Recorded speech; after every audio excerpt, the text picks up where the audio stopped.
Now, let's dive into today's story. Chapter 1. Perfect Facades. Brian Randall stood in his home office, reviewing architectural blueprints under the amber glow of his desk lamp. At 42, he possessed the kind of quiet intensity that came from 20 years in military intelligence before transitioning to civilian contracting. His wife Claudia called him obsessive, but Brian preferred thorough. Details mattered. They always had. "Dinner's ready," Claudia announced from the doorway, her blonde hair perfectly styled despite being home all day. At 38, she maintained the appearance of a woman 10 years younger through rigorous maintenance and careful presentation. "Elena's already at the table." Brian glanced at his 16-year-old daughter through the office window. Elena sat in the dining room, picking at her phone with the distracted air of a teenager. She had her mother's delicate features, but Brian's dark, analytical eyes. Unlike Claudia, Elena possessed a sharp intelligence that reminded Brian of himself at that age. "Harvey's joining us," Claudia added, straightening an already perfect picture frame. He wanted to discuss Elena's college applications. Judge Harvey Roth, Claudia's father. The man had never warmed to Brian, viewing him as beneath his daughter's station. A judge for 15 years, Harvey wielded his position like a weapon, reminding everyone in his orbit of his importance. Brian had learned to tolerate the man's condescension for Claudia's sake. The dining room carried the sterile perfection that defined their Westchester home. Crystal glasses, imported china, and carefully arranged flowers created an atmosphere more suited to a magazine spread than family dinner. Brian noticed how Claudia's movements seemed rehearsed, each gesture calculated for maximum effect. "Brian," Harvey nodded curtly as he entered, his silver hair immaculate and his suit expensive. "Still playing with blueprints, I see." "Government contracts," Brian replied evenly. "Someone has to build the facilities our country needs." Harvey's smile held no warmth. "Indeed, though I sometimes wonder if Elena might benefit from exposure to more intellectual pursuits. Perhaps law? Following in her grandfather's footsteps." Elena looked up from her phone, rolling her eyes. "I want to study engineering, Grandpa." "Like Dad." "Engineering," Harvey repeated, as if the word tasted sour. "How practical." Claudia quickly intervened. "Elena, tell your grandfather about your science fair project." As Elena launched into an explanation of her award-winning chemistry experiment, Brian observed the dynamics around the table. Harvey dominated conversations with his legal anecdotes and judicial wisdom. Claudia hung on his every word with an attention that seemed excessive even for a devoted daughter. Elena responded politely, but Brian caught the subtle eye rolls and forced smiles. "The Peterson case was particularly satisfying," Harvey was saying. "Some people think they can outsmart the system, but justice always prevails." Brian had heard this story before. Harvey enjoyed recounting his legal victories, particularly those involving defendants who had underestimated him. The judge took personal satisfaction in surprising people who thought they were cleverer than they were. "Speaking of justice," Harvey continued, fixing Brian with a stare, "I've been thinking about your security clearance. Such things can be fragile. One never knows when past associations might prove problematic." The threat was subtle but unmistakable. Brian had no problematic associations, but Harvey's position gave him influence with federal investigators. The judge was reminding Brian of his vulnerability. "Dad's record is spotless," Elena interjected, her voice sharp. "He served our country with distinction." Harvey's expression softened when addressing his granddaughter. "Of course, dear. I simply meant that in today's climate, even exemplary citizens must be careful." After dinner, Brian retreated to his office while Claudia walked her father to his car. Through the window, he watched them confer in hushed tones beside Harvey's black Mercedes. Their body language suggested an intimacy that went beyond normal family interaction. Claudia touched Harvey's arm frequently, and their heads bent close together as they spoke. Brian's military training had taught him to observe patterns, to notice when normal behavior shifted into something else. Over the past 6 months, he noted increasing private conversations between Claudia and her father. Phone calls that ended abruptly when he entered rooms. Meetings that Claudia claimed were about family business, but provided no details. His laptop chimed with an encrypted message from his former colleague, Ian Campbell, now working private intelligence in Washington. Ian's messages usually contained updates on potential contracts, but this one was different. "Interesting development regarding your father-in-law. Judge Roth's been making inquiries about your background through unofficial channels. Thought you should know. Coffee soon. I see. Brian stared at the message, pieces falling into place. Harvey wasn't making idle threats about security clearances. He was actively investigating Brian, looking for leverage. But why? What had changed to make Harvey view him as a threat requiring neutralization? Claudia returned, her demeanor artificially bright. Dad's so proud of Elena. He thinks she has real potential for law school. She wants to be an engineer. Plans change. Harvey could open doors for her that engineering never could. Brian studied his wife's face, noting the careful way she avoided direct eye contact. What kind of doors? Opportunities. Connections. A better life then. She gestured vaguely around the room. Better than what? We have a good life, Claudia. Good isn't great, Brian. Elena deserves great. The conversation felt scripted, as if Claudia had rehearsed these responses. Brian's instincts, honed by years of intelligence work, screamed that something significant was happening beneath the surface of his seemingly perfect family life. Later that night, as Claudia slept beside him, Brian lay awake analyzing the evening's interactions. Harvey's veiled threats, Claudia's strange behavior, the private conversations, his former colleagues' warning about background investigations.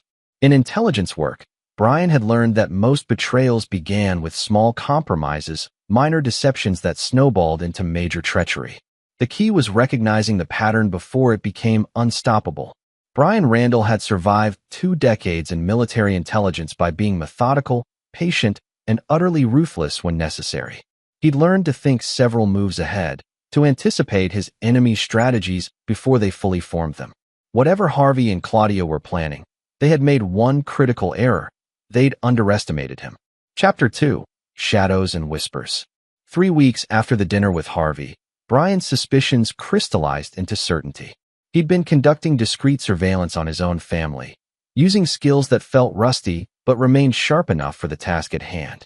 Claudia's patterns had shifted dramatically. She claimed to have joined a book club that met every Tuesday and Thursday evening, but when Brian discreetly followed her, she drove to an upscale hotel downtown. Through the lobby windows, he watched her meet the same man repeatedly, Rodney Landry, a prominent defense attorney known for high-profile cases and an expensive lifestyle. Landry was everything Brian wasn't. Tall, theatrical, with silver-streaked hair and an easy charm that came from years of persuading juries. He wore suits that cost more than most people's monthly salary and drove a Porsche that matched his inflated ego. Brian photographed their meetings from a distance, noting the intimate nature of their interactions. Hand-holding across restaurant tables. Claudia's body language, leaning in, touching Landry's arm, laughing with an animation she hadn't shown at home in months. The affair itself wasn't surprising. Brian had sensed Claudia's growing dissatisfaction with their marriage, her desire for something more glamorous than a government contractor could provide. What puzzled him was Harvey's involvement. Using contacts from his intelligence days, Brian commissioned a deeper investigation into Landry's background. The report revealed interesting details. Landry specialized in cases involving federal contractors and government security issues. He'd represented several defendants in cases that touched Brian's industry. More significantly, Landry had a professional relationship with Judge Harvey Roth. They'd worked together on the Judicial Nominating Committee and shared membership in an exclusive club where federal judges and prominent attorneys networked. Brian began to see the outline of something larger than a simple affair. Landry and Harvey weren't just connected through Claudia. They had existing professional ties that predated her involvement with the attorney. Elena, meanwhile, remained oblivious to the undercurrents destroying her family. She focused on her senior year studies, college applications, and her part-time job at a local chemistry lab. Brian made sure to maintain normalcy in their relationship, helping with homework and attending her academic competitions. "Dad, is everything okay?" Elena asked one evening as they worked together on a calculus problem. "You seem different lately." Brian looked up from the textbook, meeting his daughter's concerned gaze. Elena had inherited his analytical mind and was too perceptive to fool completely. "Just work stress," he lied smoothly. "Government contracts can be complicated." Mom seems stressed too, and Grandpa Harvey's been calling a lot more than usual. Elena's observation confirmed Brian's suspicions about increased coordination between Claudia and her father. Whatever they were planning was accelerating. Has your mother said anything about their conversations? Elena shrugged. Just family stuff, she says. But sometimes I hear my name mentioned, so I guess they're discussing my college plans. Brian kept his expression neutral, but internally alarm bells rang. If Harvey and Claudia were discussing Elena in their private conversations, his daughter might be more than a peripheral concern in whatever scheme they were developing. That weekend, Brian used a family dinner as an opportunity to probe deeper. Harvey arrived with an unusual gift, an expensive tablet loaded with legal research software. For Elena's college preparation, Harvey announced grandly, "I've been thinking about her future, and I believe she should consider pre-law rather than engineering." Elena accepted the gift politely, but shot Brian a questioning look. They'd discussed her plans extensively, and she'd never expressed interest in law school. "That's very thoughtful, Harvey," Brian said carefully, though Elena's quite committed to her engineering goals. "Plans evolve," Harvey replied, his tone suggesting the matter was already decided. "I've spoken with admissions committees at several prestigious law schools. With my recommendation and the right preparation, Elena could have her choice of institutions." "I appreciate the gesture," Elena said diplomatically, "but I really do want to study engineering. I've already submitted applications to MIT and Stanford." Harvey's face darkened slightly. "Those applications can be withdrawn. With my connections, far better opportunities await." The conversation continued in that vein, with Harvey becoming increasingly insistent about Elena's legal career while she politely but firmly maintained her preferences. Claudia supported her father's position with an enthusiasm that seemed forced. Brian watched the dynamic with growing unease. Harvey wasn't simply expressing grandfather's wishes. He was applying pressure as if Elena's compliance was crucial to some larger plan. After dinner, while Claudia and Harvey huddled in another private conversation, Elena approached Brian in his office. "Dad, I don't want to go to law school. Grandpa Harvey's being really pushy about it, and Mom's acting strange. What's going on?" Brian considered how much to reveal. Elena was mature for her age and deserved honesty, but full disclosure might put her in danger if his suspicions proved correct. "Your grandfather has strong opinions about what's best for you," Brian said finally. "But the decision is yours, not his. It feels like more than that. Like they're planning something I don't know about." Elena's intuition was proving as sharp as her intellect. Brian made a decision that would prove crucial in the weeks ahead. "Elena, I want you to be very careful around your grandfather and even your mother for a while. Don't discuss your college plans, your activities, or anything personal with them. Can you do that for me?" His daughter studied his face with the same intensity Brian brought to analyzing threats.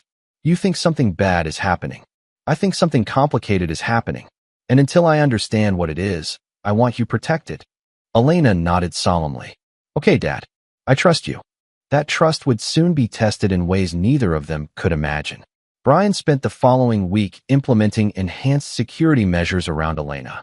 He modified her phone to send location updates, arranged for discreet surveillance during her commute, and coordinated with the chemistry lab, where she worked to monitor her activities. His precautions proved prescient. On Thursday evening, while Claudia was supposedly at book club, Brian received an alert that Elena's phone had been turned off during what should have been her routine drive home from work. 20 minutes later, Claudia called with panic in her voice. "Brian, something terrible has happened. Elena's been arrested." Chapter 3. The Perfect Crime. The police station felt like a bureaucratic maze designed to frustrate and intimidate. Brian arrived to find Elena in an interrogation room, still wearing her lab coat and looking utterly bewildered. Through the observation window, he watched Detective Ron Norman questioning his 16-year-old daughter about charges that made no sense. "She's accused of manufacturing methamphetamine," Claudia explained, her voice carrying precisely the right mixture of shock and maternal concern. "Apparently, they found evidence at her workplace." Brian studied his wife's performance. Claudia's distress appeared genuine, but he'd learned not to trust appearances where she was concerned. "What kind of evidence?" "Chemical residue, precursor materials, equipment that had been modified for drug production."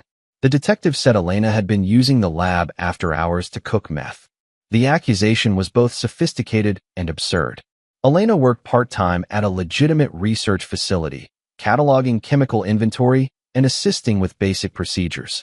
She had access to chemicals and equipment, But the idea that she'd risk her college prospects for drug manufacturing was laughable to anyone who knew her. "Where's her lawyer?" Brian demanded. "Harvey's handling it," Claudia said quickly. "He's the best option we have." Brian's blood chilled. Having Harvey represent Elena was like assigning a fox to guard a henhouse. But before he could object, his father-in-law appeared with his usual commanding presence. "This is a serious situation," Harvey announced, his tone grave but controlled. "The evidence appears substantial. Elena was caught on security cameras accessing the lab during unauthorized hours." "Elena wouldn't do this," Brian said flatly. "Of course not," Harvey agreed smoothly. "Which is why we need to mount an aggressive defense. Unfortunately, the prosecutor is ambitious and sees this as a high-profile case. A judge's granddaughter caught manufacturing drugs makes headlines." Brian recognized the manipulation immediately. Harvey was positioning himself as Elena's savior while subtly suggesting that his own reputation made the situation more dangerous for her. "I want to see the evidence." "All in due time. Right now, Elena needs bail. I've arranged for a hearing tomorrow morning. Can't we get her released tonight?" Harvey shook his head solemnly. "The charges are too serious. She'll have to spend the night in juvenile detention. But I assure you, she'll be safe."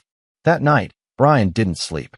He spent hours analyzing the situation from every angle, applying intelligence training to deconstruct what had happened to his daughter. The timing was suspicious. Elena's arrest coincided with increased pressure about her college plans and Harvey's growing insistence on directing her future. The charges were serious enough to derail her academic prospects, but specific enough to suggest someone with inside knowledge of the lab's operations. Most concerning was Harvey's immediate availability to handle Elena's defense. For a federal judge to personally represent his granddaughter in a criminal case was highly unusual, potentially even inappropriate. But it gave Harvey complete control over Elena's legal strategy. The bail hearing the next morning felt choreographed. Harvey presented Elena as a confused teenager who'd made a terrible mistake under peer pressure. The prosecutor, a young woman named Teresa Henderson, argued that the evidence was overwhelming and requested significant bail given the severity of the charges. "Your Honor," Harvey addressed Judge Ronnie Donovan, "my granddaughter is a straight A, a student with no prior record. She poses no flight risk and has strong family support. I personally guarantee her appearance at all future proceedings." Judge Donovan, clearly uncomfortable with the unusual situation of a federal judge appearing as defense counsel, set bail at $50,000. Brian paid immediately, wanting Elena home regardless of the financial cost. But Elena's release came with strict conditions. She was ordered to surrender her passport, remain within the county, and submit to weekly drug testing. Most significantly, she was prohibited from having any contact with anyone from the chemistry lab where she'd worked. "This is insane," Elena said during the drive home. "Dad, I never made drugs. I don't even know how to make drugs. Why would they think I did this?" Brian met her eyes in the rearview mirror. "Someone wants you to look guilty. The question is why." Over the following days, Brian conducted his own investigation into Elena's case. Using his security contacts, he accessed the lab surveillance footage and discovered something interesting. The cameras showed Elena entering the building during unauthorized hours, but the timestamps were wrong. The footage had been edited to create a false timeline. More disturbing, the chemical evidence supposedly found at Elena's workstation included substances she'd never handled in her legitimate duties. Someone had planted evidence and manipulated video to frame his daughter for a crime she couldn't have committed. Brian's investigation led him to a shocking discovery. Rodney Landry had represented the lab's previous owner in a federal case involving improper disposal of hazardous chemicals. Landry had intimate knowledge of the facility's operations, security systems, and chemical inventory. The picture became clearer. Landry hadn't just seduced Claudia. He'd used his relationship with her to gather intelligence about Elena's activities and vulnerabilities. Harvey hadn't coincidentally become available to represent Elena. He'd been planning to control her defense from the beginning. But why frame Elena for drug manufacturing? What did they gain by destroying a 16-year-old's future? The answer came during another family dinner. This one notably tense despite Harvey's attempts at normalcy. "I've been reviewing Elena's case," Harvey announced, "and I believe we should consider a plea bargain." Brian set down his fork carefully. A plea bargain for a crime she didn't commit. The evidence is concerning, Brian. The prosecutor has surveillance footage, chemical analysis, and witness statements. A jury might not be sympathetic to a privileged teenager with access to a chemistry lab. What kind of plea bargain? Claudia asked, her voice carefully neutral. Possession with intent to distribute rather than manufacturing. Reduced to a misdemeanor with probation and community service. Elena would avoid prison time, but would have to plead guilty. Elena looked stricken. Grandpa Harvey, I can't plead guilty to something I didn't do. That would go on my record forever. Records can be sealed or expunged, Harvey said dismissively. What matters is avoiding a lengthy prison sentence. Brian saw the trap now. A guilty plea would permanently damage Elena's future, making her dependent on Harvey's connections for any legitimate opportunities. More importantly, it would prevent any detailed investigation into how the evidence had been manufactured. We're not pleading guilty, Brian said firmly. Harvey's expression hardened. Brian, you're not a lawyer. You don't understand the complexities of criminal defense.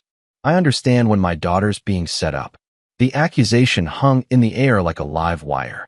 Claudia gasped audibly, and Harvey's face flushed with anger.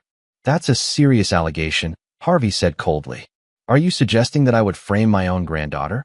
I'm suggesting that someone did. And until I know who and why, Elena doesn't plead guilty to anything. Harvey stood abruptly. Perhaps you need time to consider what's best for Elena. Criminal trials can be unpredictable. Evidence sometimes emerges that changes everything. The threat was unmistakable. Harvey was warning Brian that resisting the plea bargain would result in worse consequences for Elena. That night, as Brian reviewed the case files in his office, Claudia approached him with tears in her eyes. Brian, please reconsider the plea bargain. Dad knows what he's doing. Elena could go to prison if we fight this. Brian studied his wife's face, searching for any sign of genuine concern for their daughter. What he saw instead was calculation masked as maternal anxiety. Claudia, do you believe Elena manufactured drugs?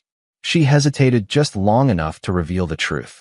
I don't know what to believe anymore. The evidence seems so clear. Our daughter is being framed. The question is whether you're going to help me prove it or continue supporting your father's scheme. Claudia's mask slipped slightly. What scheme? Dad's trying to help Elena. By pressuring her to plead guilty to a crime she didn't commit? By controlling her defense to prevent a real investigation. You're being paranoid, Brian. Not everything is a conspiracy. But Brian's paranoia had kept him alive through 20 years of intelligence work. And every instinct he possessed screamed that his family was under attack from within. 3 days before Elena's trial was scheduled to begin, Harvey delivered his ultimatum during what he claimed would be a final family conference. I've spoken with the prosecutor, Harvey announced. The plea offer expires tomorrow. After that, Elena faces the full charges with no possibility of a reduced sentence. And if she's convicted? Brian asked. Harvey's expression remained grave, but Brian caught a flicker of satisfaction in his eyes. Given the federal nature of the charges and Elena's age, she could be tried as an adult. 10 to 15 years in federal prison. Elena went pale. 15 years? It's possible, Harvey confirmed. Which is why the plea bargain is so important. Probation versus prison, Elena. The choice seems obvious. Brian realized that Harvey wasn't just threatening his daughter, he was enjoying it. The judge was savoring the power he held over Elena's future, the fear he was instilling in a 16-year-old girl. We need time to discuss this as a family, Brian said. Time is a luxury Elena can't afford, Harvey replied. The decision must be made tomorrow. After Harvey left, Brian found Elena in her room, staring at college brochures she'd probably never get to use. Dad, I can't go to prison. I can't plead guilty. What do I do? Brian sat beside his daughter, the weight of her trust both humbling and terrifying. Elena, I need you to trust me completely. Can you do that? She nodded without hesitation. Tomorrow, when Harvey asks you to accept the plea bargain, I want you to refuse. No matter what anyone says, no matter how scared you get, refuse the plea. But what if I go to prison? Brian met her eyes with absolute conviction. You won't. I promise you that. Elena studied his face with the same intensity she brought to her chemistry experiments. Whatever she saw there seemed to reassure her. Okay, Dad. I trust you. Brian hoped that trust wouldn't prove misplaced. Because tomorrow, He was going to start a war that would either save his daughter or destroy them all. Chapter 4. The Gathering Storm. The morning of Elena's plea deadline, Brian woke before dawn with the clarity that came from making irrevocable decisions. Today would determine whether his family emerged intact or whether the enemies within would complete their destruction of everything he'd built. Elena sat at the breakfast table, picking at her cereal with nervous energy. She'd barely slept, but her resolve remained firm. Claudia fluttered around the kitchen with artificial cheer, preparing for what she clearly expected to be Elena's capitulation. "Remember, sweetheart," Claudia said, adjusting Elena's collar unnecessarily. "Grandpa Harvey knows best. This plea bargain will let you move on with your life." Elena glanced at Brian, who gave an almost imperceptible shake of his head. "I'm not ready to make that decision yet." Claudia's smile faltered slightly. "Elena, we discussed this. The deadline is today." "I know what the deadline is, Mom." The drive to Harvey's office was tense.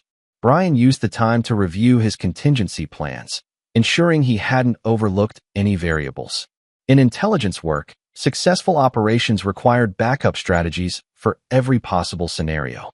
Harvey's law office occupied the top floor of a prestigious downtown building, its mahogany-paneled walls lined with photographs of the judge posed with politicians and celebrities. The man's ego was on full display, but Brian was more interested in the security features he'd noted during previous visits. "Elena," Harvey began without preamble, "I need your decision about the plea bargain. The prosecutor is waiting for my call." Elena straightened in her chair, channeling the composure Brian had taught her. "I can't plead guilty to something I didn't do, Grandpa." Harvey's face darkened with genuine anger. "Elena, you're being foolish. The evidence against you is overwhelming." "What evidence?" Brian interjected. "I'd like to review the prosecution's case files." "The evidence speaks for itself," Harvey replied coldly. "Security footage, chemical analysis, witness statements." Elena was caught red-handed manufacturing methamphetamine. "Then let's go to trial and let a jury decide." Harvey stood abruptly, his judicial composure cracking. "Brian, you're gambling with your daughter's future. If Elena is convicted, she'll be sentenced as an adult. Federal prison, not some juvenile facility." "You seem very confident about the conviction," Brian observed. "I understand criminal law better than you do. And you understand something else, don't you, Harvey? You understand exactly how Elena was framed, because you helped plan it." The accusation detonated in the quiet office like a grenade. Claudia gasped, Elena's eyes widened, and Harvey's face went through several color changes before settling on a dangerous shade of red. "How dare you?" Harvey snarled. "I'm trying to save Elena from her own stupidity." "No," Brian said calmly. "You're trying to control her future by destroying her present. The question is why." Harvey's legal training reasserted itself, and his expression became coldly professional. "Brian, you're clearly under tremendous stress. Perhaps you should seek counseling while Elena and I handle her legal situation." "I'm not going anywhere. And Elena isn't pleading guilty." Harvey turned to his granddaughter with the full force of his judicial authority. "Elena, your father is making a mistake that will cost you your freedom. I'm offering you a chance to salvage your life. Take it." Elena looked between her grandfather and her father, caught between two men who claimed to have her best interests at heart. Brian could see the fear in her eyes, the weight of a decision no 16-year-old should have to make. "I trust my dad," Elena said quietly.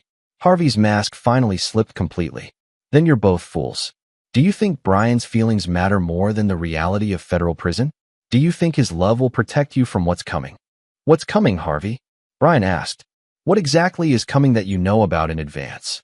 Harvey realized his mistake immediately, but it was too late. He'd revealed knowledge of future events that a defense attorney shouldn't possess. "The trial," Harvey said quickly. "The trial is coming, and it will destroy Elena." But Brian had caught the slip, and more importantly, so had Elena. His daughter was smart enough to recognize when someone had revealed more than they intended. "Grandpa," Elena said slowly, "how do you know what's going to happen at my trial?" Harvey recovered his composure with effort. "Experience, dear.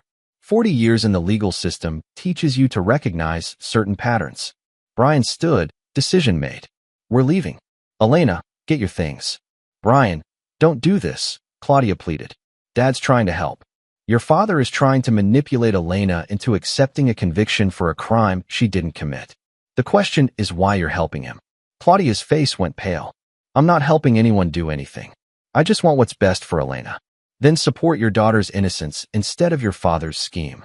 As they prepared to leave, Harvey delivered his final threat with the cold precision of a man accustomed to wielding power. Brian, if Elena doesn't accept the plea bargain today, I can guarantee that the prosecution will pursue the maximum penalty. Federal prison, adult sentencing, no possibility of appeal.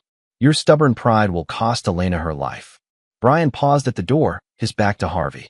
That sounds like more than legal advice, Harvey. It sounds like inside knowledge. It sounds like reality. Brian turned to face his father-in-law directly. Harvey, you've made one critical mistake in all of this. What mistake? You've assumed that I'll allow you to destroy my daughter without consequences. Harvey's expression shifted from anger to something approaching caution. For the first time in their relationship, he seemed to recognize that Brian might be more dangerous than he'd calculated. Are you threatening a federal judge? I'm making a promise to Elena's grandfather. Touch my daughter, and I'll end you. The threat hung in the air as Brian and Elena left the office. In the elevator, Elena finally spoke. Dad, Grandpa Harvey seems to know things about my case that he shouldn't know. Like he's been involved from the beginning. What makes you think that? The way he talks about the evidence, the trial, what's going to happen.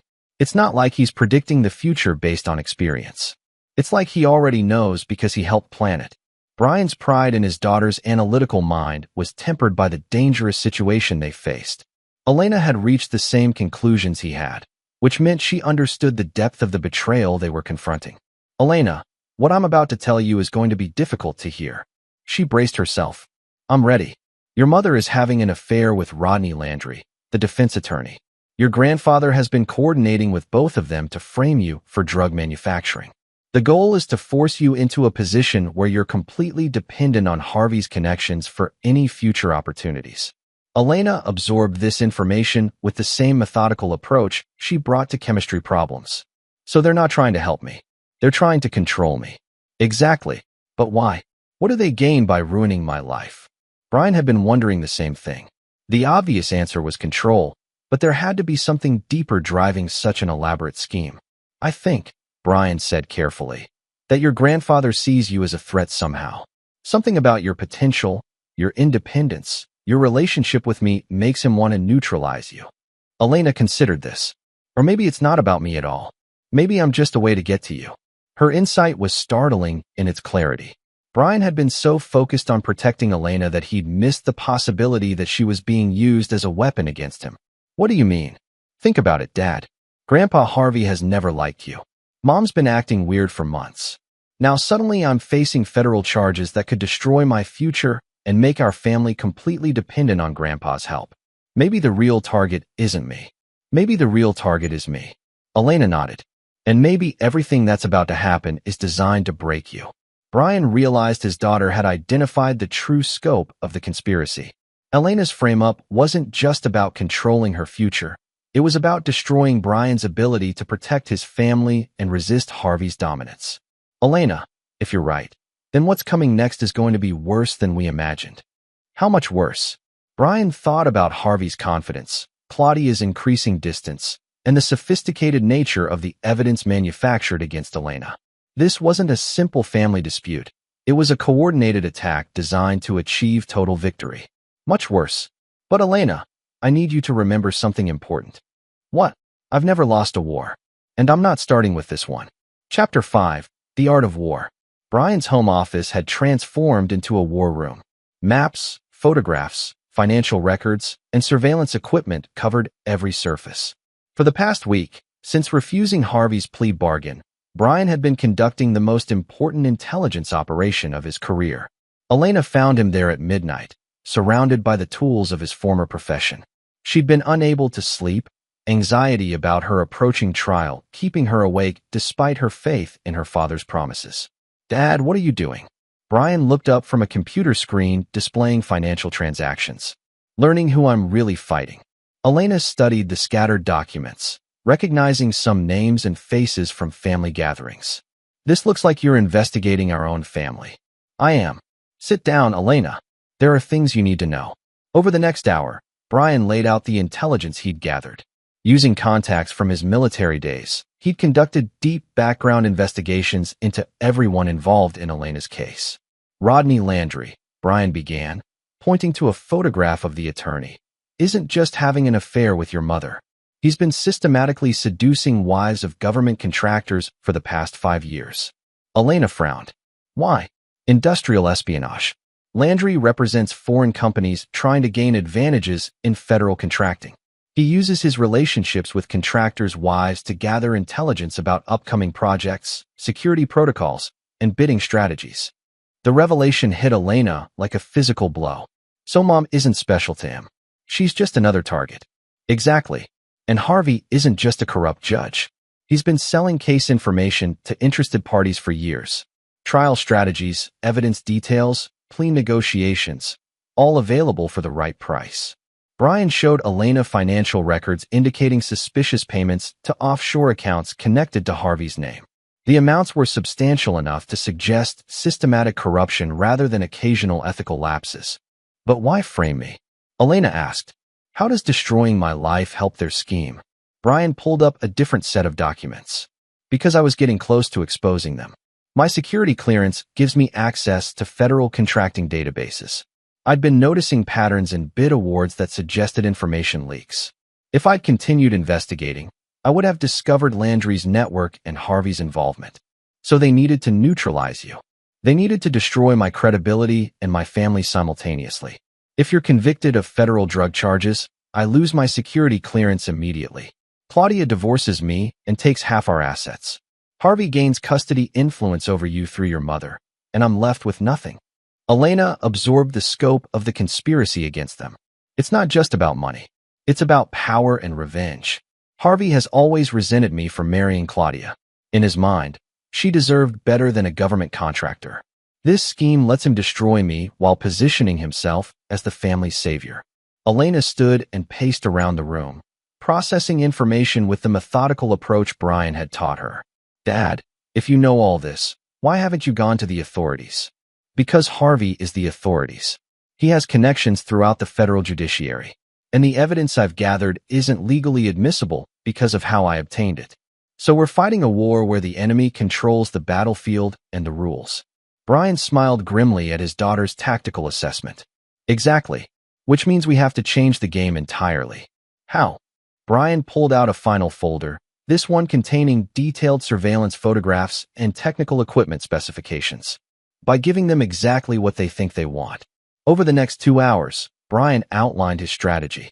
It was complex, risky, and required Elena to play a role that would test her courage and intelligence to their limits. You want me to appear to break down and accept the plea bargain? I want you to appear to realize that your father can't protect you from Harvey's power. Tomorrow, you're going to call your grandfather and tell him you've changed your mind. Elena looked skeptical. Won't that just give them what they wanted all along? No, because the plea bargain isn't their real goal. They want complete psychological dominance over both of us. Harvey wants me to watch helplessly as my daughter's life is destroyed by forces I can't control. So if I cave in, they'll want to push further. Exactly. Harvey will escalate, demanding more concessions, more control, more humiliation. And when he does, he'll reveal the full scope of his network and his methods. Elena understood the strategy, but worried about the execution. Dad, what if something goes wrong? What if I actually end up in prison? Brian met her eyes with absolute conviction. Elena, I've spent 20 years in intelligence work. I've operated in hostile territories where mistakes meant death. This is just another mission, and I've never failed to bring my people home. But this isn't just any mission. This is your daughter's life, which is exactly why I won't fail. The next morning, Elena called Harvey with a performance worthy of an Academy Award. Brian listened on a monitoring device as his daughter delivered a tearful capitulation. Grandpa Harvey, I can't do this anymore. I'm scared. I want to take the plea bargain. Harvey's voice carried satisfied triumph. Elena, you're making the right choice. But I'm afraid the situation has become more complicated. Elena glanced at Brian, who nodded encouragingly. What do you mean? The prosecutor has discovered additional evidence. The plea bargain terms have changed. Changed how? 6 months in federal detention rather than probation. And you'll need to provide testimony about other students who might be involved in drug activities. Elena's shock was genuine. Other students? Grandpa, I don't know anything about other students. I didn't make drugs in the first place. Of course not, dear. But cooperation with authorities is expected. I'm sure you can recall suspicious behavior among your classmates. Brian clenched his fists as he listened to Harvey pressure his granddaughter to implicate innocent teenagers to support a false narrative. I need to think about this, Elena stammered. Time is limited, Elena. The prosecutor wants an answer by tomorrow. After Elena hung up, Brian saw tears of anger in her eyes. Dad, he wants me to destroy other kids' lives to save my own. And that tells us something important about Harvey's operation. He's not just framing you. He's building a network of compromised teenagers who can be controlled through fear. Elena wiped her eyes, transforming from frightened girl to determined young woman. What's the next step? Tomorrow, you're going to agree to his terms. And then we're going to give Harvey and his partners the biggest surprise of their lives. That evening, as Claudia prepared dinner with unusual attention to detail, Brian observed his wife's behavior with new understanding. She'd been reporting their conversations to Harvey and Landry, providing intelligence about Brian's reactions and Elena's emotional state. How did Elena's call with Dad go? Claudia asked with carefully casual interest. She's scared. Harvey's wearing her down. Claudia nodded with what appeared to be maternal concern, but was actually strategic assessment. Maybe that's for the best. Dad knows how to navigate these situations. Right? Harvey certainly seems to have inside knowledge about how Elena's case will develop. Brian watched Claudia's face carefully as he planted the seed of suspicion. If she reported this comment to Harvey, it would confirm their communication channel and possibly provoke a mistake. Dad's just experienced, Claudia replied, but her voice carried a note of uncertainty. That night, Brian made final preparations for the next phase of his operation.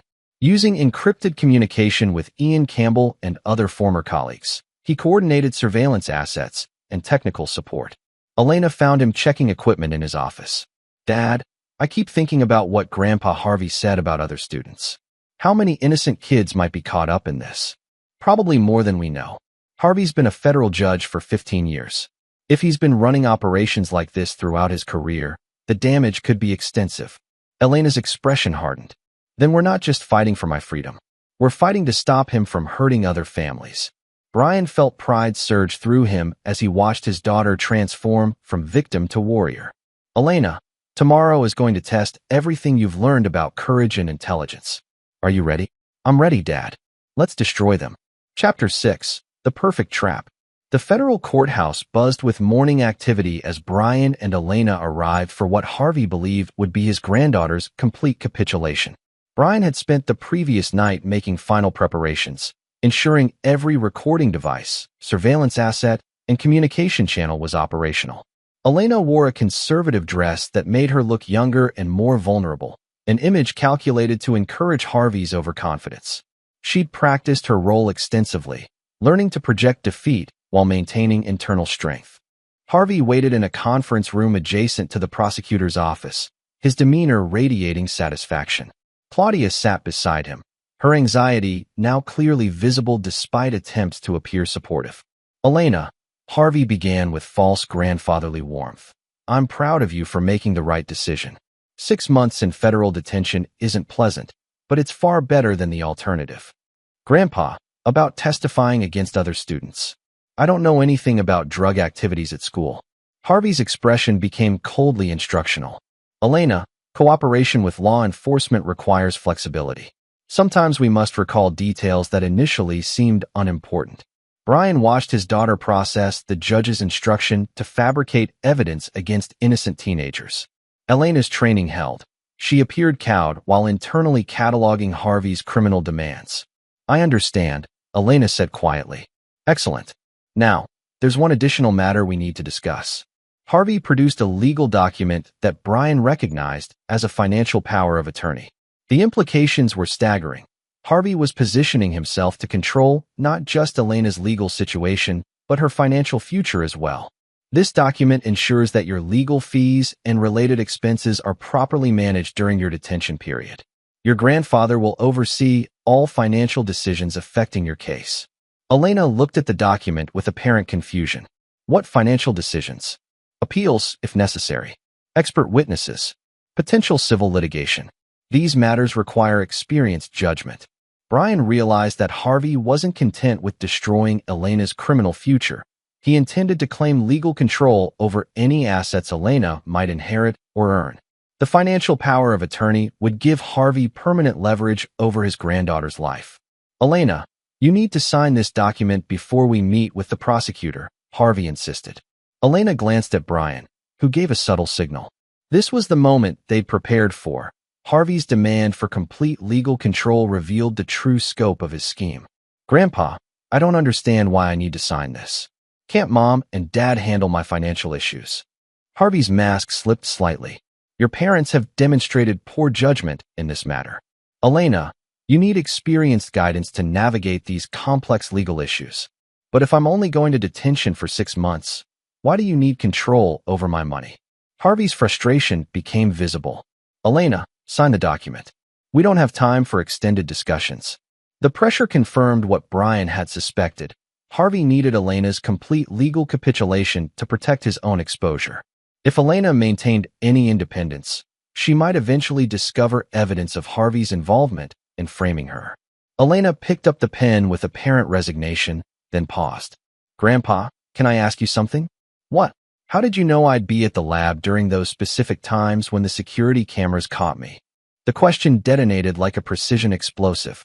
Harvey's face went through several color changes as he realized Elena had identified a crucial flaw in their fabricated timeline. The security footage shows when you were there. But you mentioned those specific dates before anyone showed you the security footage. You told Mom and Dad about my unauthorized lab access before the police had even analyzed the evidence. Brian watched Harvey struggle to recover from Elena's devastating observation. His daughter had identified proof of Harvey's prior knowledge that could only come from involvement in planning her frame-up. Elena, you're confused about the timeline, Harvey said weakly. No, Grandpa. I remember exactly what you said, and when you said it. You knew details about evidence before that evidence was supposedly discovered. Claudia looked between her father and her daughter with growing alarm. Dad, what is Elena talking about? Harvey's judicial composure cracked completely. Elena, sign the document now. This conversation is over. I don't think I should sign anything until I understand how you knew information you shouldn't have known. Harvey stood abruptly, his face flushed with anger and fear. Elena, you will sign this document, accept the plea bargain, and provide testimony about other students' drug activities. This is not a negotiation. Elena met her grandfather's rage with calm determination.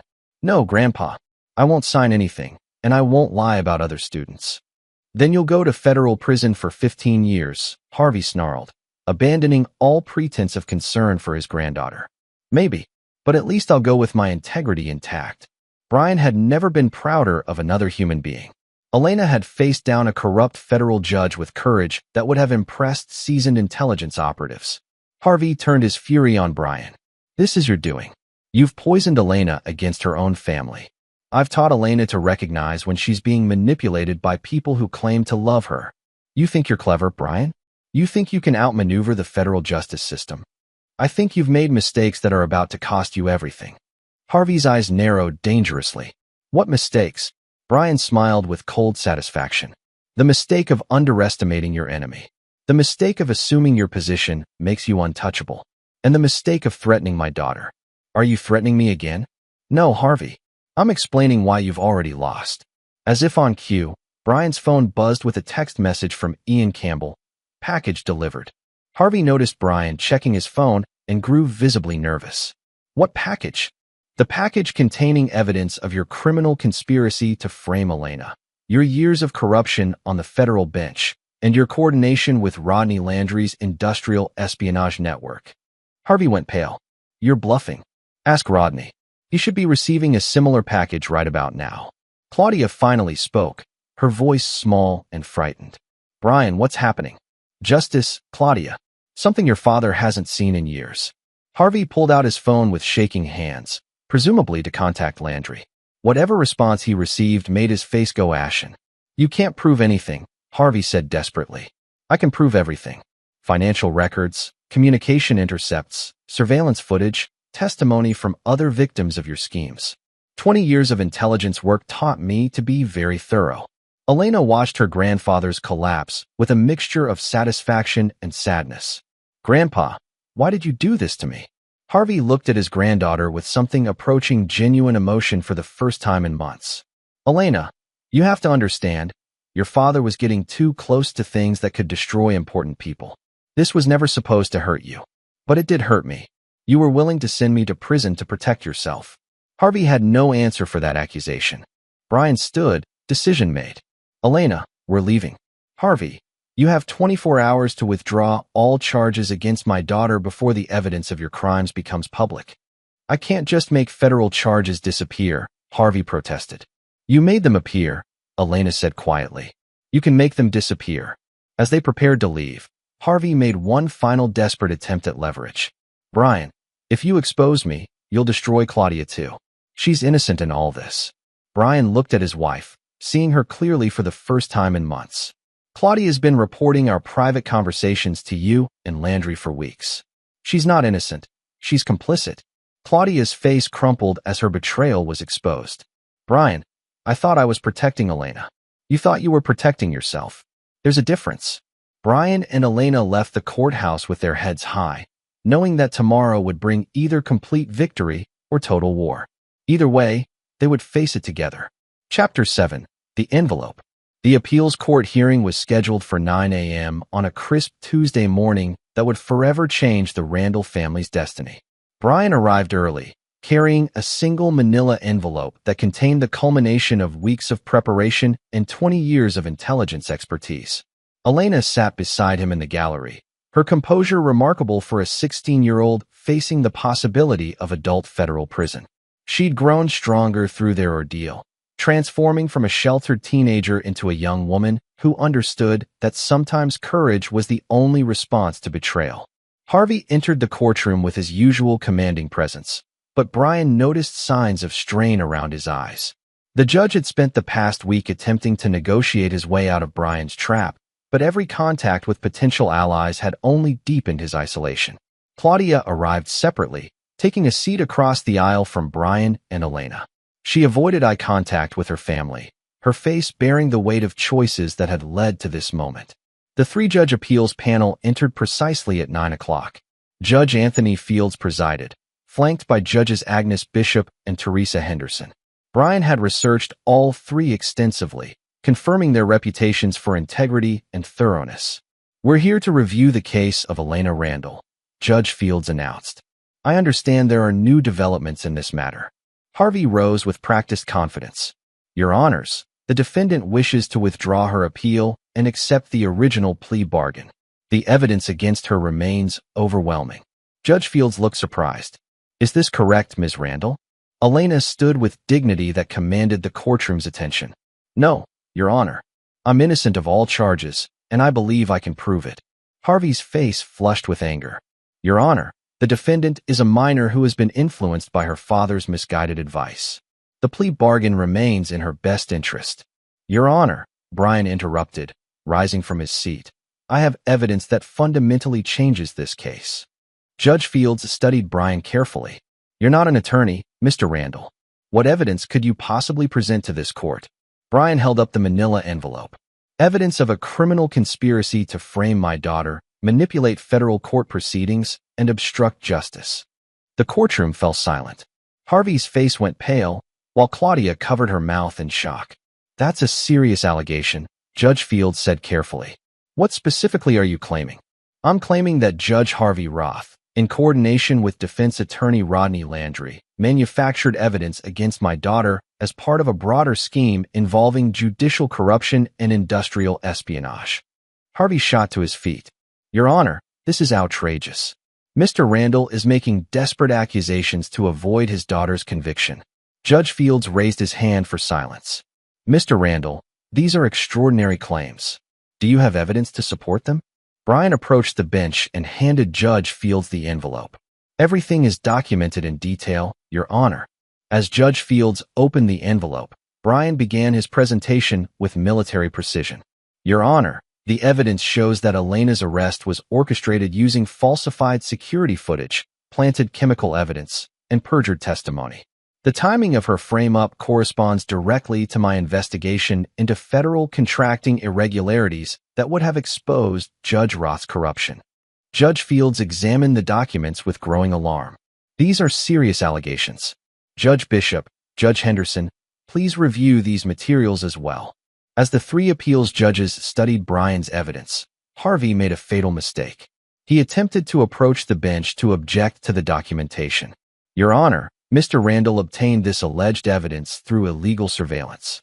It should be inadmissible. Judge Fields looked up sharply. Judge Roth, how do you know how this evidence was obtained?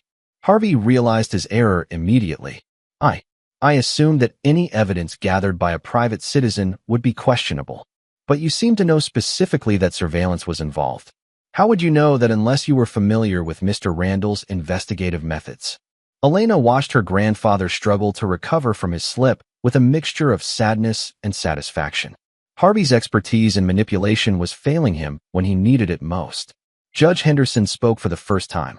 These financial records show payments from offshore accounts to Judge Roth over a period of several years.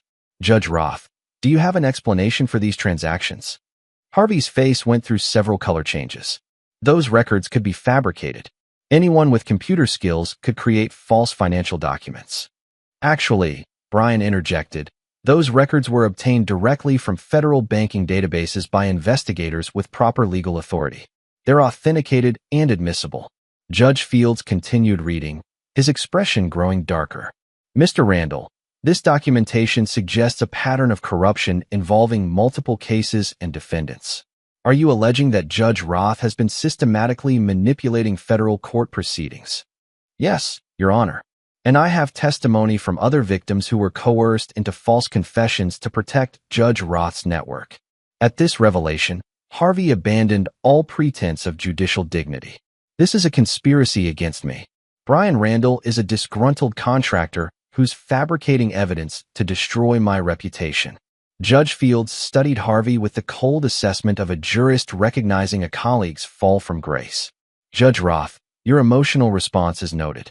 However, the evidence presented appears substantial and credible.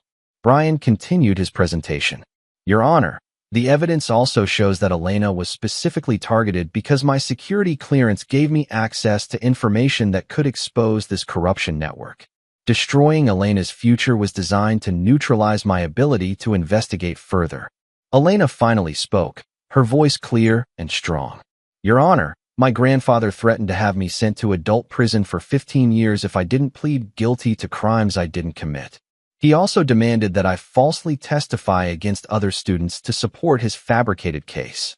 The courtroom erupted. Harvey shouted denials while Claudia sobbed openly. Court security moved to restore order as the judges conferred in hushed tones. Judge Fields called for silence.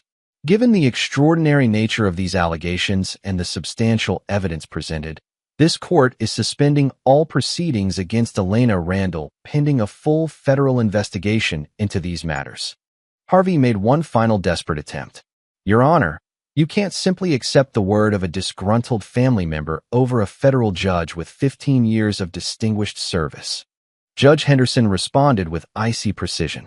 Judge Roth, we're not accepting anyone's word. We're examining documented evidence of criminal behavior. The fact that you've attempted to pressure a minor into false testimony is particularly disturbing. Brian felt Elena's hand squeeze his arm as they watched Harvey's world collapse in real time. Justice was finally asserting itself after months of manipulation and threats. Furthermore, Judge Fields continued, we're referring this matter to the FBI for immediate investigation. Judge Roth, you are hereby suspended from all judicial duties pending the outcome of that investigation. Harvey's legs seemed to give out, and he collapsed into his chair. The man who had terrorized his granddaughter with threats of federal prison was facing that same prospect himself. Claudia approached Brian and Elena as the courtroom cleared. Brian, I'm sorry. I thought Dad was protecting Elena. I didn't understand what he was really doing. Brian studied his wife's face, searching for genuine remorse among the calculated performance. Claudia, you reported our private conversations to Harvey and Landry for weeks. You helped them manipulate Elena's emotional state and anticipate my responses. I was scared. Dad said Elena would go to prison if we didn't cooperate. Elena spoke quietly but firmly. Mom, you chose to believe Grandpa Harvey's lies instead of trusting Dad's promise to protect me. That choice broke our family. Claudia's tears appeared genuine, but Brian had learned not to trust his wife's emotional displays. What happens now? Now you decide whether you want to be part of Elena's future or part of Harvey's past, Brian replied. As they left the courthouse, Elena asked the question that had been weighing on both their minds. Dad, what about Mom? What happens to her? Brian considered his answer carefully. Elena, your mother made choices that helped Harvey nearly destroy your life. Those choices have consequences. Do you think she was really scared, or was she part of the plan from the beginning? I think your mother was weak when she should have been strong, and selfish when she should have been protective. Whether that makes her a victim or a collaborator is something she'll have to live with. Elena nodded thoughtfully. I don't think I can forgive her easily. You don't have to forgive her at all. Forgiveness is earned, not demanded. As they walked toward their car, Brian's phone buzzed with a text from Ian Campbell. Landry arrested 2 hours ago. Harvey's network is unraveling fast. Your move, checkmate. Brian showed Elena the message. It's over, sweetheart. You're free. Elena smiled for the first time in weeks. We're both free, Dad. They underestimated us. They underestimated you, Brian corrected. I knew they were dangerous. But watching you face down Harvey with courage and intelligence, that surprised even me. I learned from the best. Brian felt pride surge through him as he watched his daughter walk with her head high, unbroken by the forces that had tried to destroy her. Elena had emerged from their ordeal stronger and wiser, while her tormentors faced federal prison and public disgrace. The war was over, and Brian Randall never lost a war. Chapter 8. The Reckoning. 6 months after Harvey's arrest, Brian stood in his redesigned office, now cleared of surveillance equipment and war room materials. The space had returned to its original purpose, architectural planning and government contracting. But the man who occupied it had been fundamentally changed by the battle for his daughter's freedom. Elena entered carrying college acceptance letters, her face glowing with the satisfaction of vindication. MIT, Stanford, and Caltech had all reversed their rejections once her criminal charges were dismissed, and the full story of her frame-up became public. Dad, look at this, Elena said, holding up a letter from MIT's Dean of Admissions. They're offering me a full scholarship and a personal apology for initially rejecting my application based on fraudulent criminal charges. Brian examined the letter with pride. Elena, you've not only cleared your name, you've turned Harvey's attempted destruction into opportunity. It feels good to win, Elena admitted. But I keep thinking about the other families Harvey hurt over the years. The FBI investigation had indeed uncovered a network of corruption spanning Harvey's entire judicial career. Dozens of defendants had been coerced into false confessions, their cases built on manufactured evidence and perjured testimony. The judge's pursuit of perfect conviction rates had destroyed countless innocent lives. The FBI estimates that Harvey's corruption affected over 200 cases, Brian reported. Most of those convictions are being overturned, and the victims are receiving compensation. What about Rodney Landry?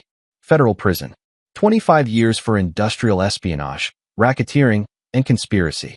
His network of compromised contractors' wives has been completely exposed. Elena's expression turned serious. And Mom. Claudia's fate remained a source of tension between father and daughter. Elena struggled with anger toward her mother while also feeling protective of the woman who had raised her. Your mother testified against Harvey and Landry in exchange for immunity from prosecution, Brian explained. She claims she was manipulated rather than complicit. Do you believe her? Brian considered his answer carefully. I believe your mother was weak and selfish, but not necessarily evil. She made choices that helped Harvey nearly destroy your life. But those choices came from cowardice rather than malice. Have you talked to her? She's requested meetings. I've declined. Elena studied her father's face, recognizing the implacable resolve that had saved her from federal prison. You're not going to forgive her, are you? Elena, forgiveness implies that someone deserves a second chance after betraying your trust. Your mother reported our private conversations to Harvey for weeks. She supported his scheme to frame you rather than trusting me to protect our family. Those aren't mistakes, they're character revelations. But she was scared. Harvey threatened her too. Being scared doesn't excuse helping to destroy your own daughter's life. Elena, Your mother had a choice between protecting you and protecting herself. She chose herself. Elena absorbed this harsh assessment of her mother's character. Dad, sometimes I think you're too hard on people who make mistakes. I'm exactly as hard as survival requires, Brian replied. Elena, the people who tried to destroy you, Harvey, Landry, your mother, they all counted on my being forgiving and understanding. They assumed that family bonds would prevent me from responding with appropriate force. And they were wrong. Completely wrong. I don't forgive betrayal, Elena. I don't give second chances to people who threaten my family. And I don't pretend that good intentions excuse destructive actions. Elena understood her father's philosophy, even if she sometimes questioned its harshness. What about Christmas? Thanksgiving? Family gatherings? You can have whatever relationship with your mother you choose. But she's not welcome in our home, and she's not part of our family as far as I'm concerned. The conversation was interrupted by a knock at the door. Ian Campbell entered, his expression carrying news that Brian had been expecting. Harvey's sentencing hearing is next week, Ian reported. Federal judge, 25 years for corruption, conspiracy, and civil rights violations. He'll die in prison. Elena felt a complex mixture of satisfaction and sadness. Harvey had been her grandfather, despite his attempts to destroy her life. Any final attempts at deals or appeals? Brian asked. None. Harvey's completely isolated. Even his former allies are distancing themselves. The man who thought his position made him untouchable is learning what powerlessness feels like. Brian nodded with grim satisfaction. Justice delayed but not denied. Ian studied Elena carefully. How are you handling all this? It can't be easy watching your family torn apart. Elena considered the question thoughtfully. Ian, my family wasn't torn apart by what Dad did to Harvey. It was torn apart by what Harvey and Mom did to me. Dad just revealed the damage that was already there. That's a mature perspective for someone who's 17. I learned maturity quickly. When your own grandfather tries to send you to federal prison, you grow up fast. After Ian left, Brian and Elena sat together in comfortable silence, each processing the journey that had brought them to this point. Dad, do you ever regret how things ended? The way you destroyed Harvey and cut Mom out of our lives. Brian met his daughter's gaze directly. Elena, I regret that Harvey forced me to choose between his comfort and your freedom. I regret that your mother forced me to choose between her convenience and your protection. But I don't regret the choices I made. Even though it meant losing your wife and Elena's grandfather, I didn't lose them. They revealed who they really were when tested. Harvey was always a corrupt narcissist. Your mother was always weak and self-serving. The crisis simply exposed their true characters. Elena nodded slowly. Sometimes I wonder what would have happened if I'd accepted the plea bargain. You'd be in federal detention right now, with a criminal record that would have destroyed your future. Harvey would still be on the bench destroying other families. Landry would still be running his espionage network. And your mother would still be reporting our conversations to people who wanted to hurt us. So fighting back was the only option. Fighting back was the only option that preserved justice and protected innocent people. Elena stood and walked to the window, looking out at the life she'd reclaimed through courage and her father's protection. Dad, I want you to know something. What? I'm proud to be your daughter. I'm proud that when our family was under attack, you chose to fight rather than surrender. And I'm proud that you never forgave the people who tried to hurt me. Brian felt his throat tighten with emotion. Elena, watching you face down Harvey with courage and intelligence was the proudest moment of my life. We make a good team. The best. As evening approached, Brian and Elena prepared dinner together, their conversation turning to college plans and future goals. The kitchen felt peaceful in a way it hadn't since before Harvey's scheme began. Dad, will you visit me at MIT? Every chance I get. And you'll be okay here by yourself? Brian smiled at his daughter's concern. Elena, I've spent 20 years in military intelligence and survived a war with a corrupt federal judge. I think I can handle an empty house. Just remember that you're not alone. You have me, and you have friends like Ian who respect what you did. I remember. That night, as Brian reviewed architectural plans for a new government facility, his secure phone rang. The caller ID showed Ian Campbell's number. Brian, interesting development. Claudia's attorney called. She wants to meet with you to discuss reconciliation. Brian's expression hardened immediately. Tell her attorney that I'm not interested in reconciliation with someone who helped frame my daughter. She claims she has information about other aspects of Harvey's network that might be useful for ongoing investigations. Then she can provide that information to the FBI. I don't need to hear it from her. Ian paused. Brian, are you sure? Sometimes people genuinely change after facing consequences for their actions. Ian, some betrayals are permanent. Claudia chose Harvey's scheme over Elena's welfare. She chose self-preservation over family protection.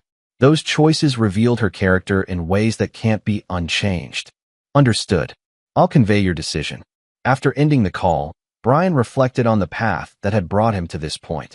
A year ago, he'd been a successful contractor with a seemingly stable family. Now he was a single father whose wife had betrayed him and whose father-in-law had tried to destroy his daughter. But Elena was free, attending the college of her dreams, and growing into a remarkable young woman. Harvey was facing life in prison for his crimes. Landry's espionage network had been dismantled, and dozens of innocent victims were receiving justice after years of corruption. The cost had been high, but the victory was complete.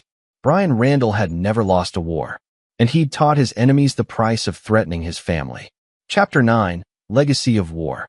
2 years after Harvey's conviction, Brian sat in the MIT auditorium watching Elena deliver her valedictory address to the graduating class. At 19, she'd completed her engineering degree in record time while also testifying before Congress about judicial corruption and advocating for victims' rights. My fellow graduates, Elena spoke with confidence and clarity. We enter a world where integrity is often challenged by convenience, where courage is tested by comfort, and where standing for justice sometimes means standing alone.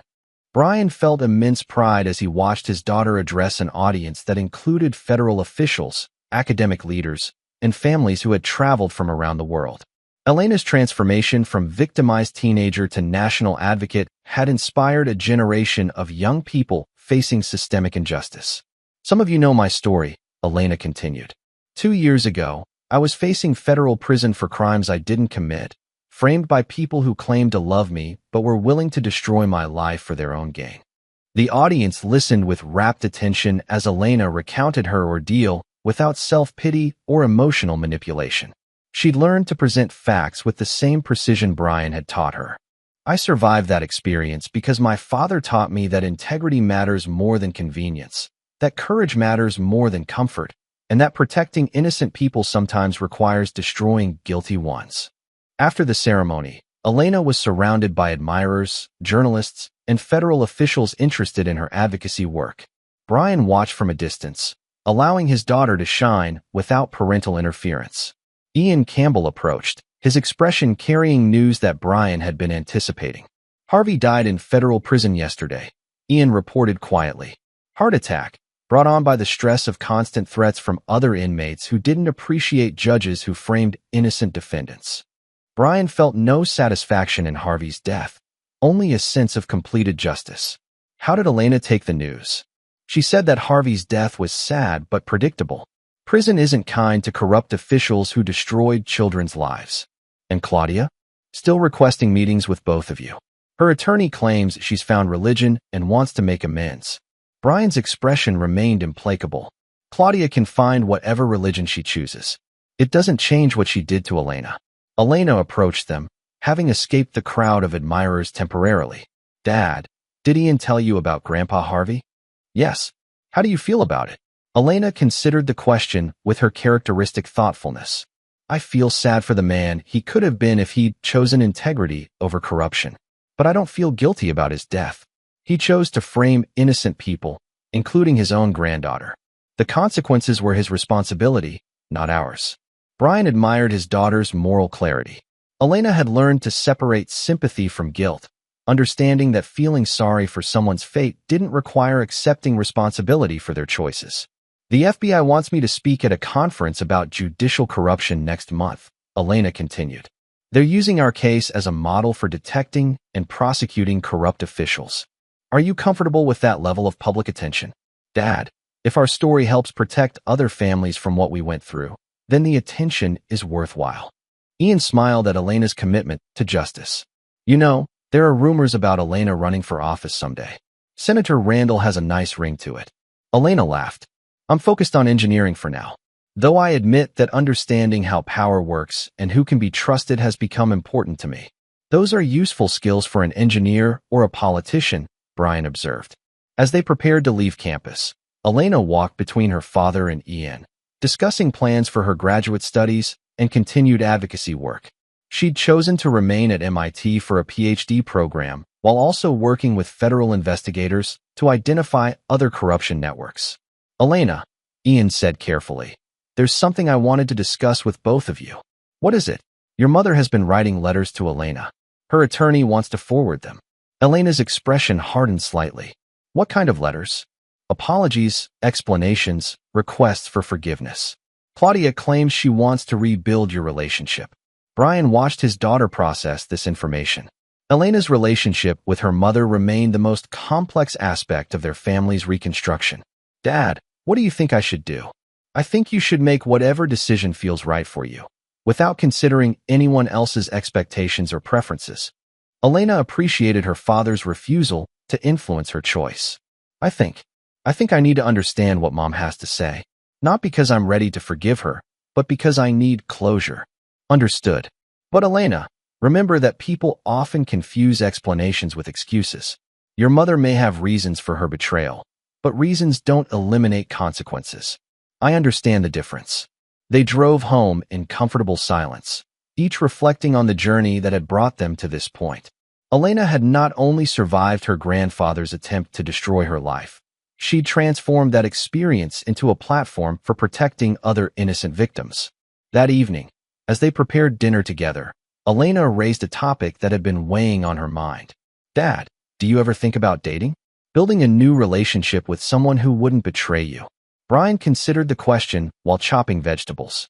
Honestly, Elena, I don't trust my judgment about people's character anymore. I was married to your mother for 18 years and never suspected she was capable of helping to frame you. But that doesn't mean everyone is capable of that kind of betrayal. No, but it means I'm not capable of recognizing the difference. I'd rather focus on being your father and helping other families avoid what we went through. Elena nodded thoughtfully. Sometimes I worry that Harvey and Mom's betrayal made you too hard, too unwilling to trust anyone. Elena, being hard kept you out of federal prison. Being unwilling to trust prevented further betrayals. Those aren't character flaws, they're survival adaptations. But what about happiness? What about companionship and love? Brian smiled at his daughter's concern for his emotional welfare. Elena, watching you grow into a remarkable young woman brings me more happiness than any romantic relationship ever could. And knowing that you trust me completely is worth more than any companion's affection. You're avoiding the question. I'm answering it honestly. My capacity for trust was damaged by your mother's betrayal, and I'm not interested in risking further damage for theoretical benefits. Elena accepted her father's position, though she hoped time might soften his stance on relationships. Later that evening, Brian's secure phone rang with a call from a federal prosecutor he'd worked with during Harvey's case. Mr. Randall, we've discovered another network of corrupt officials using similar tactics to those Harvey employed. Would you and Elena be willing to consult on the investigation? Brian looked at Elena, who had been listening to his side of the conversation. She nodded with determination. We'll help, Brian confirmed. No other family should go through what we experienced. After ending the call, Elena smiled at her father with genuine affection. Dad, we're becoming professional corruption fighters. There are worse careers. True, and we're very good at it. Brian reflected on the irony of their situation. Harvey's attempt to destroy Elena had instead created two formidable advocates for justice who were now helping to dismantle corruption networks across the federal system. Elena, do you ever regret the way things turned out? The way our family was destroyed and rebuilt? Elena considered the question carefully. Dad, I regret that Harvey and Mom were the kind of people who could betray their own family. But I don't regret learning who they really were, and I don't regret fighting back when they attacked us. Even though it cost us relationships with them, those relationships were built on lies and manipulation. Destroying them revealed the truth, which is always better than comfortable deception. Brian admired his daughter's wisdom. At 19, Elena possessed more emotional intelligence and moral clarity than many adults achieved in a lifetime. As they prepared for bed, Elena stopped at her father's office door. Dad, thank you for protecting me when everyone else failed. Elena, protecting you was the easiest decision I've ever made. I know, and that's why I'll never doubt your love or your judgment again.